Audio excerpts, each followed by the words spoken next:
Вітаю вас, це тема Дня Крим, в студії Георгій Спасококоцький. Верховній Раді пропонують встановити кримінальну відповідальність за колаборацію, тобто співпрацю з окупантами. Відповідні два законопроекти зареєстрували депутати від «Слуги народу». Тексти документів вже є на сайті парламенту. Крім того, народні депутати вже поділилися деякими деталями законодавчих ініціатив. Про відповідальність за колаборацію будемо говорити сьогодні. До нас доєднається Іскандер Борієв, голова Кримськотатарського ресурсного центру. Отже, коротко, що передбачає цей законопроект 5144? Відповідальність за колаборацію – це, перше, робота на окупанта без виконання організаційно-розпорядчих функцій, карається позбавленням права обіймати певні посади або займатися певною діяльністю на 10-15 років. Робота на посадах в окупаційних адміністраціях з виконанням організаційно-розпорядчих функцій, позбавлення волі на 5-10 років, з позбавленням права обіймати певні посади до 15 років, з можливою конфіскацією майна. Робота в незаконних судових правоохоронних органів окупантів карається 12-15 роками тюрми. Пропаганда в навчальних закладах виправними роботами до 2 років, арештом до 6 місяців або ув'язненням до 3 років з позбавленням права обіймати певні посади на 10-15 років. Та передача матеріальних ресурсів окупантам. Штраф до 170 тисяч гривень або в'язниця від 3 до 5 років з позбавленням права обіймати посади. Отже, чи з нами Іскандер Борієв? Добрий вечір. Вітаю вас. Ну що ж, тут хочу нагадати, що з 2014 року була низка спроб подати подібні законопроекти. Це вже, напевно, 6-та спроба. 10 лютого голова Європейської солідарності Петро Порошенко проанонсував, що Європейська солідарність підготувала теж 2 законопроекти відповідних. Ну, от «Слуга народу» вже зареєстрував. Ви ознайомлені з цими законопроектами? Дивились? Скажем так, что на самом деле я вас полностью поддерживаю, что существовало ряд законопроектов, они существуют по сегодняшний день, 2014 года. Эта тема активно обсуждается общественностью, и мы говорим уже непосредственно о тех законопроектах, которые назывались или касались конкретно в отношении коллаборации или коллаборантов. С другой стороны, были такие законопроекты, как, допустим, закон о прощении.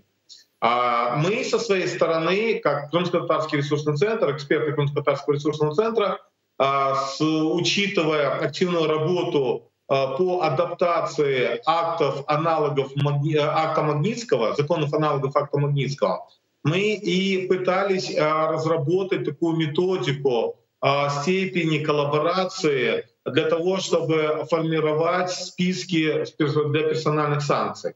И для того, чтобы было очень легко работать с международным организациям. С другой стороны, чтобы в украинском законодательном поле были отражены эти моменты. Ну и с третьей стороны, чтобы наши соотечественники, проживающие в оккупированных территориях, понимали и не заходили за те красные линии, после которых могут возникнуть серьезные проблемы с украинским законом.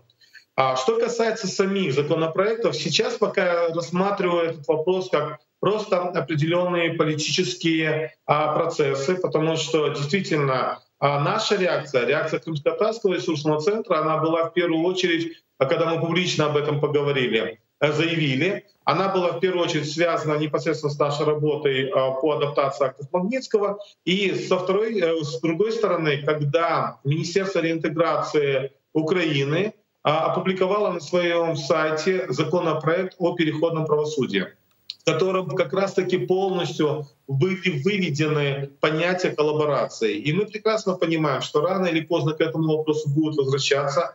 И мы все-таки должны понимать, что даже после деоккупации будет возникать вопрос, а как украинское законодательство должно относиться к тем людям, которые, допустим, нарушили присягу военную или нарушили присягу государственного служащего, или имели доступ к военной тайне или доступ к государственной тайне, и при всем том перешли на сторону врага. То, конечно же, мы не можем равнять с учителем или врачом, который давал клятву Гиппократа. Но нас радует другое, что политические силы начали активно реагировать на нашу позицию. И заявление ЕС, а уже, скажем, регистрация законопроектов, касающихся коллаборации депутатами от «Слуги народов», это говорит о том, что данный вопрос возвращается в тему, возвращается в наше общество. И хотелось бы, чтобы не был заговорена эта тема из-за политических интриг. А хочется, чтобы мы, наконец, все-таки в Украине разобрались в этом вопросе раз и навсегда. И я буквально позавчера, вчера я был на комитете Верховной Раде, который отвечает за права человека, деоккупацию и так далее, самое очень длинное название. Я выступал о том, что мы готовы со своей стороны представить как раз-таки нашу методику для комитета, что в резолюции Европейского парламента также четко говорится, что Европейский парламент должен предусмотреть законы, связанные с аналогом акта Магнитского, но и ждут как раз-таки, Европейский парламент ждет предложения от Украины. Поэтому мы должны разделить две вещи. Одно направление, когда мы говорим о формировании персональных списков, то есть это не связано с органами, в компетенции которых там привлечение к ответственности за криминальные какие-то действия. Да? И с другой стороны, когда мы должны обращаться к Криминально-процессуальному кодексу Украины, и, соответственно, здесь уже должны работать те органы, это прокуратура, ГУ, в которых находится данный вопрос. Поэтому однозначно законы должны быть. Однозначно мы должны четко обозначить для наших соотечественников, что можно делать, а что нельзя. И с другой стороны, мы, учитывая данные законы, учитывая ту методику, которую мы разрабатывали, мы должны давать в первую очередь посыл для наших соотечественников, что мы совместно должны сделать так, чтобы наши соотечественники как можно больше сохранялись на территории оккупированного Крыма. И с другой стороны, чтобы они не заходили за те красные линии, которые наносят вред украинскому народу и украинскому государству. И поэтому эти все моменты должны быть учтены.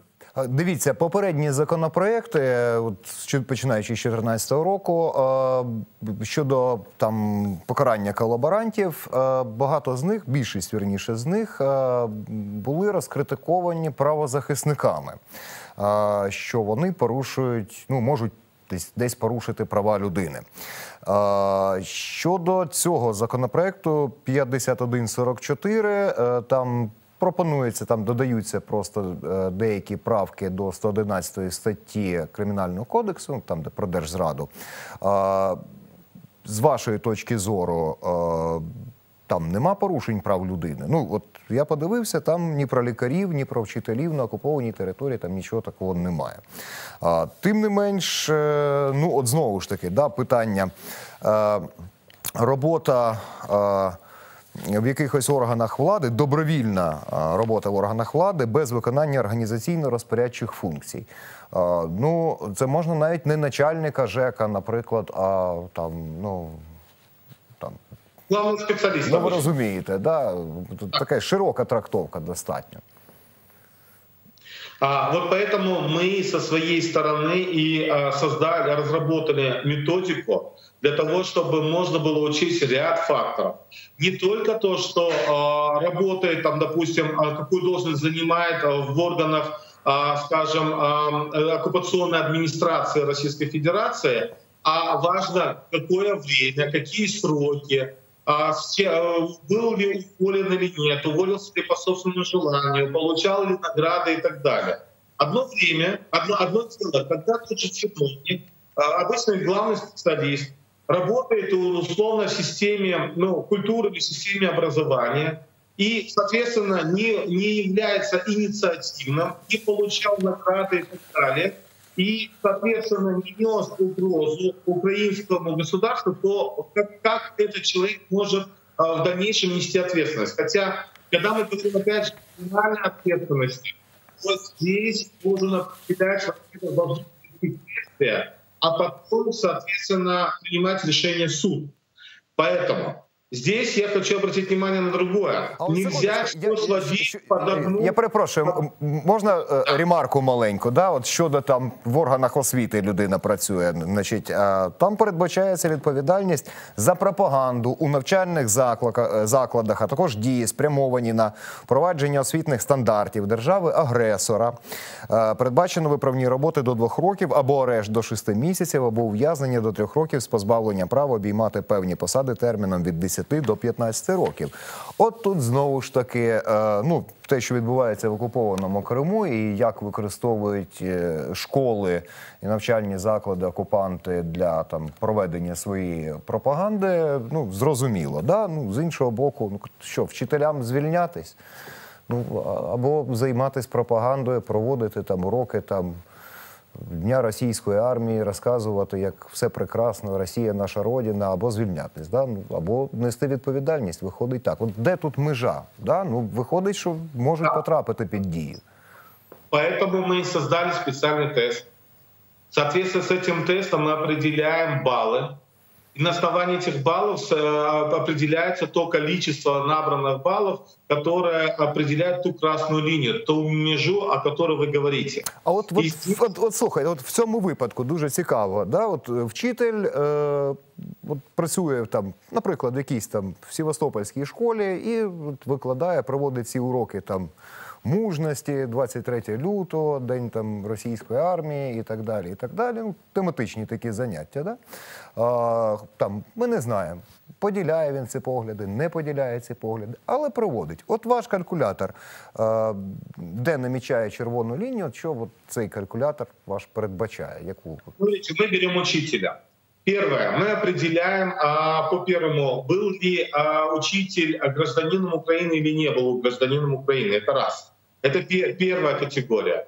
Вторая категория или индикатор. Если на момент оккупации учитель был гражданином Украины и находился на территории Украины, а то, соответственно, он продолжает там жить. Второе. Легальность пребывания на территории оккупированного Крыма. Те граждане Украины, которые находились на момент начала оккупации на территории того или иного города, или в Крыму в целом, будем говорить, и продолжает находиться, то он легально находится. Соответственно, он набирает 0 баллов. Далее, когда мы говорим о том, что давал ли присягу или не давал присягу, имел ли доступ к тайне или не имел, учителя не имели к тайне и так далее, соответственно, не набирает максимальное количество баллов. Далее, когда мы говорим про учителя, опять же, есть учитель истории, учитель, допустим, математики, учитель физики и так далее. Учитель математики, физики, но он дает непосредственную информацию, обучает наших же детей для того, чтобы они получали образование. Понятно, что в рамках той программы, которую дают непосредственно, скажем, программа Российской Федерации. С другой стороны, когда мы говорим об учителе истории, вот здесь, конечно же, уже может заниматься следствие и должно дать оценку. Потому что одно дело, учитель истории дает информацию в рамках программы, которая дана в учебниках, и он как бы не может выходить за рамки. Другое дело, когда учитель еще занимается активно пропагандой и дополнительно ведет какое-то зомбирование наших детей. Это уже совершенно другое, и, соответственно, компетентные органы должны этим заниматься. То есть другой вопрос, другая категория. Это награды, получал ли награды или нет. А далее, инициативным он был в этом процессе или нет. Соответственно, у нас есть как положительные баллы, так и отрицательные. То есть в нашем случае отрицательные баллы на пользу как раз-таки тому человеку, который в той или иной степени все равно он является коллаборантом. Потому что коллаборация — это сотрудничество. Но он является преступником или нет, это уже степень оценки. Тут якраз є кримінальний кодекс. Да. А в мене питання, а як можна, по-перше, не факт, що цей закон ухвалять. Не факт, якщо ухвалять, що в такому вигляді. Да? Там має бути перше, друге, там, можливо, третє читання, правки і так далі.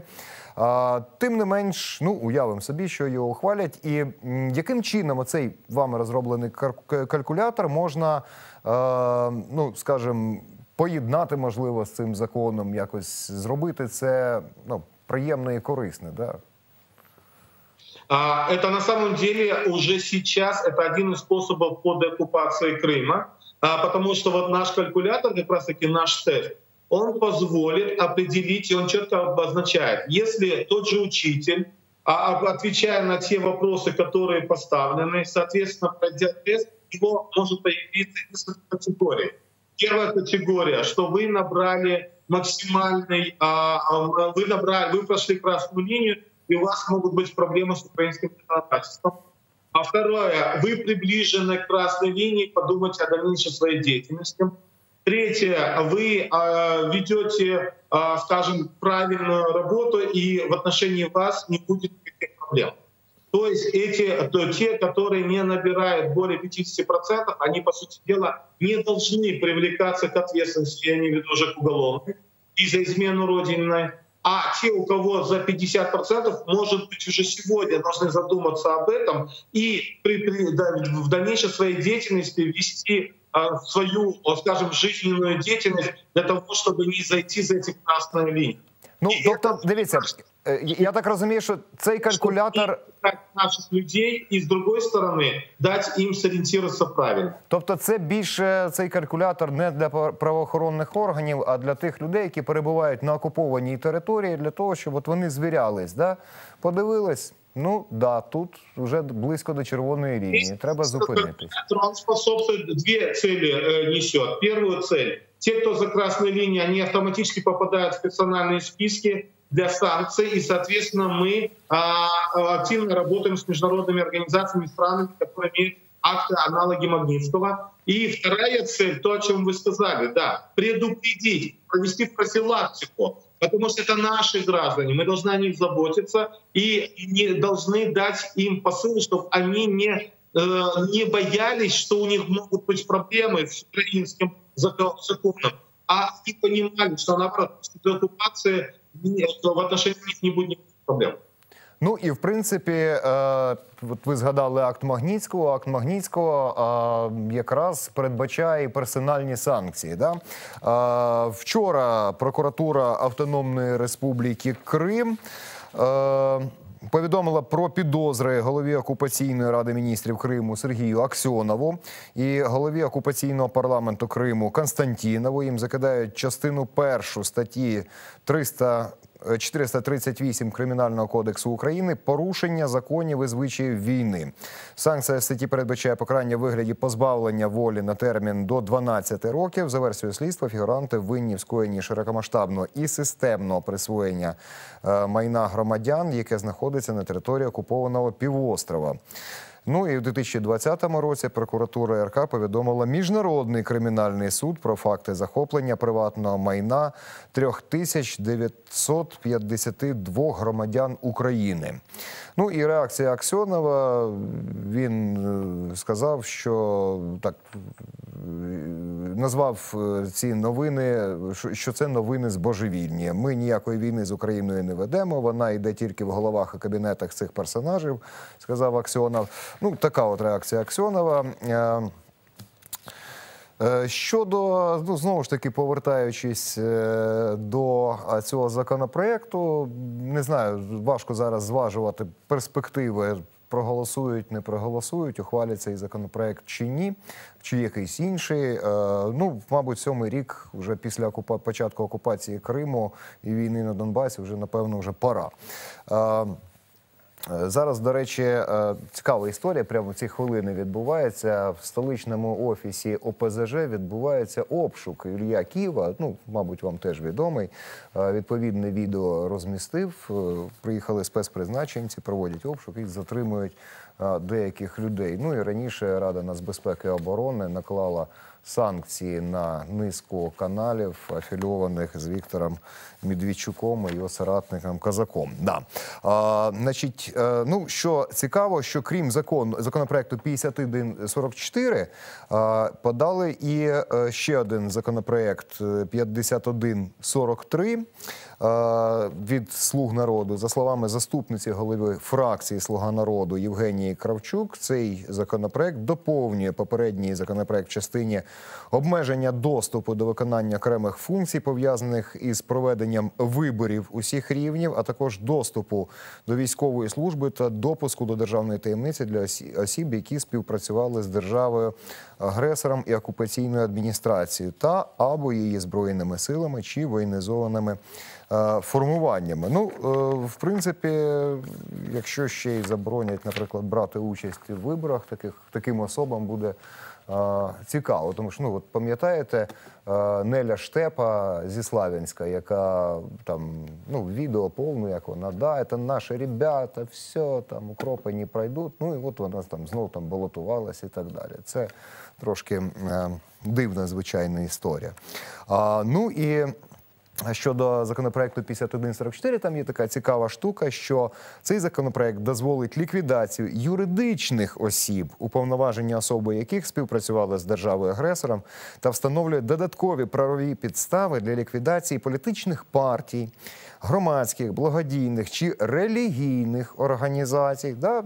Українська православна церква, ну, філіал Російської православної церкви в Криму там регулярно проводить освячення зброї в військових частинах окупантів і так далі. Ну, тут свою діяльність веде. Теж цікава історія. Оцей момент як ви оцінюєте? Смотрите, в целом я скажу следующее, что хотелось бы, чтобы все-таки наша законодательная система была урегулирована в контексте как раз-таки вопросов деоккупации, потому что когда мы говорим о вопросах деоккупации, когда мы говорим о стратегии по деоккупации, мы должны понимать, что Украина должна создать целый пул законов деоккупационных, так сказать. И как раз-таки все, что вы назвали, оно как раз-таки относится к этому направлению. Я хотел бы понимать, что это не просто какой-то политический пиар-ход, провластной фракции и провластных депутатов, потому что сейчас как раз-таки тот период, когда 7-я годовщина оккупации, и надеюсь, что все-таки будет доведено все это до ума. Ну а как пример я просто хочу сказать, к примеру, в отношении меня. Уже в начале 2015 года, в январе, в отношении меня открыли 5 уголовных дел. Из-за того, что просто я занимался правозащитной деятельностью непосредственно в Крыму и самоорганизовывал наших сограждан. С другой стороны, они уже провели суды в отношении меня за мои публичные призывы якобы к нарушению целостности Российской Федерации. И с другой стороны, когда мы прекрасно знаем про Аксенова и Константинова, которые были должностными лицами, Константинов был председателем Верховной Рады Автономной Республики Крым, а Аксенов был депутатом, они как раз-таки имели прямое отношение к процессу оккупации. И поэтому здесь подозра, то, что на 7-й год оккупация появилась, это хорошо, но почему она только появилась на 7-й год? Ведь на самом деле это всем понятно любому, скажем, гражданину, любому живому человеку, что эти люди имели прямое отношение к процессу оккупации украинских территорий. И это не просто учитель в школе, который сегодня вынужден, может быть, преподавать историю Российской Федерации в контексте фашистской идеологии, а это те посадовые особы, которые в тот момент активно проявляли инициативу в том, чтобы нарушить целостность целого государства Украины. Ну, лишається, звичайно, багато питань в цьому контексті. Ще один момент. Питання політичних переслідувань на території окупованого Криму, які не припиняються. Члени Меджлісу кримсько-татарського народу, представники МЗС України в онлайн-форматі провели з німецькими політиками панельну дискусію на тему «Крим. Актуальна ситуація з правами людини в Криму». І в тому числі брали в онлайн-заході 82 учасники з Німеччини. Ну, Я так розумію, що ви теж брали участь в цьому онлайн-заході. Наскільки, як ви відчуваєте, питання Криму, ще десь там в році в 2015-му багато людей говорили, що Крим уже всі його забули. В основному це в Росії говорили. Так хотілося, щоб тема Криму вже нікому там в Європі не цікава, в світі не цікава, у всіх багато своїх проблем. Як ви відчуваєте, Україна, це задача України, не дати забути про окупацію Криму. Тема Криму не закрита на міжнародних платформах? На самом деле тема Крыма, она открыта, и над ней постоянно нужно работать. И в этом вчерашнем мероприятии я не просто принимал участие, мы организовывали это мероприятие, потому что инициатором был как раз-таки Крымско-Татарский ресурсный центр. В этом плане нашими партнерами были две немецкие организации, которые занимаются уникальными методами, но при поддержке фонда Конрада Аденауэра. И, соответственно, конечно же, мы достаточно долго готовили это мероприятие, провести осенью, потом в декабре. Но, наконец, началось провести в феврале. Это связано с пандемией. Я благодарен депутату Европарламента господину Гагару, который принял участие. Благодарен нашему первому замминистра иностранных дел госпоже Илье Джапарову и татарского народа Чубарку. Это мероприятие было направлено как раз-таки на немецкую аудиторию. Если вы заметили, то у нас практически все слайды, все было и фильм, который разработал Крымско-Татарский ресурсный центр на немецком языке и с учетом немецкой ментальности и восприятия. И в этом мероприятии в качестве участников было 82 человека, среди них и эксперты, и общественные деятели. Кроме того, активно идет расширение этой информации в немецких СМИ. И это для того, чтобы мы должны понимать, что политику свою национальную формируют как раз-таки граждане той или иной страны. Немцы избирают политиков. И то, что уже в немецкой политике, в Бундестаге Германии появилась альтернатива для Германии, которая как раз-таки занимает пророссийскую силу. Это есть большой негатив только потому, что немецкое общество, может быть, не совсем, или какая-то часть немецкого общества не совсем понимает реальную ситуацию с Украиной, взаимоотношения Украины с Россией и агрессию России в отношении Украины. Поэтому що в Німеччині працюють російські пропагандистські канали «Спутник» і так далі, да? Українських... Там активно работает российская пропагандистская машина, российские спецагенты. И поэтому с нашей стороны очень важно, чтобы немецкие граждане, как и граждане других европейских стран, поддерживали адекватные политические силы. В данном случае мы говорим о таких политических силах, как Христианско-демократический союз, как либеральная, это свободная демократическая партия Германии, как партия зеленых, или хотя бы социал-демократическая партия, которая занимает проукраинскую позицию, которая поддерживает целостность Украины, которые выступают против агрессии Российской Федерации. И поэтому подобные мероприятия, когда из первых уст, в моем докладе как раз я давал четкий анализ с графиками для того, чтобы были неоспоримые вопросы. И там в процессе нашего мероприятия был задан вопрос, а почему не присутствует российская сторона? Не однобокая ли это позиция? Мой ответ на это был один. Я сказал о том, что мы настолько дали обоснованные факты, и то, что Российская Федерация не только не исполняет рекомендательные, решения ООН, резолюции ООН, там, Европарламента и так далее, которые носят рекомендательный характер, но и решения промежуточные с международного суда, которые несут обязательные условия. И вот здесь мы как раз-таки даем посыл немцам, что если россияне не исполняют, им далеки ценности европейские и не являются цивилизованной страной, то как мы можем их сажать с нами за один стол? Я перепрошую, наш ефір уже закінчується. Дякую Ескандеру Барієву, голові Кримсько-Татарського ресурсного центру. Це була програма «Тема дня Крим». Ну що ж, боротьба триває. На все добре.